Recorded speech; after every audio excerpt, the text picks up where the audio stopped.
टूटा हुआ माल वापस करो, इम्पोर्टेड हुकूमत नामंजूर। शहबाज शरीफ के जनरल असम्बली में खिताब के दौरान बाहर नारे गूंजते रहे।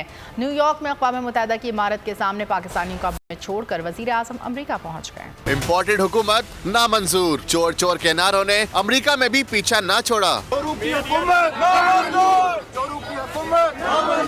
जनरल असम्बली इजलास के अंदर शहबाज शरीफ का खिताब, बाहर खिलाड़ियों का एहतजाजी नारों से इस्तकबाल। शहबाज शरीफ के जनरल असम्बली से खिताब के दौरान तहरीक इंसाफ के कारकुनान सरापा एहतजाज, प्ले कार्ड उठाए, खिलाड़ियों के पीटीआई की हिमायत में नारे, हुकूमत को आईना दिखा दिया। ये सारा कैलिफोर्निया, टेक्सास, वर्जीनिया, शिकागो समेत दीगर इलाकों से आए कारकुनान मुजाहरे में शरीक हुए। जो इमरान खान का दिया हुआ वोटिंग राइट इन्होंने लिया है ओवरसीज पाकिस्तानी, उस पे बड़े बरहम है। इनसे पूरा हिसाब मांगा जाएगा और हमसे जो वोटिंग राइट छीना गया है उसके खिलाफ हम खूब मुजाहरा करेंगे आज यहाँ पे और ये साबित कर दिखाएंगे इंशाल्लाह कि हुकूमत हमें नामंजूर है।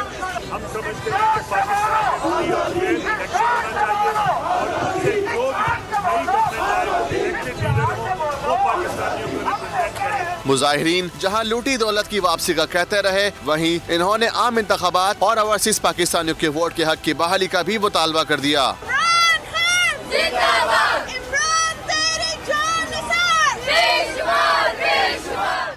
मैं हूं इमरान रियाज खान। अब आप मुझे देख पाएंगे सिर्फ बोल न्यूज़ पर। इमरान रियाज खान साहब जो है वो बोल फैमिली का हिस्सा बन गए हैं। बड़े अरसे बाद किसी चैनल ने हौसला किया है, तो मुझे ऐसा लगता था कि हमें बोलने की इजाजत नहीं मिलेगी, लेकिन बोल ने डिसाइड किया कि बोलने की इजाजत वो लेकर देंगे। मुझे बोल की एक चीज बहुत अच्छी लगी कि बोल ने कैटेगोरिकली कहा कि जो करना है करो, हमने अपना कोई बंदा नहीं निकालना। इमरान खान बोल के साथ जुम्मे से इतवार रात 10 बजे। सबसे ज्यादा व्यूज, सबसे ज्यादा रील्स और सबसे ज्यादा रेटिंग के साथ बोल अब भी नंबर 1 पोजीशन पर बरकरार। और अगर आपको हमारी ये वीडियो पसंद आई है तो लाइक पर क्लिक कीजिए, सब्सक्राइब करें और बेल दबाएं ताकि कोई खबर रह न जाए।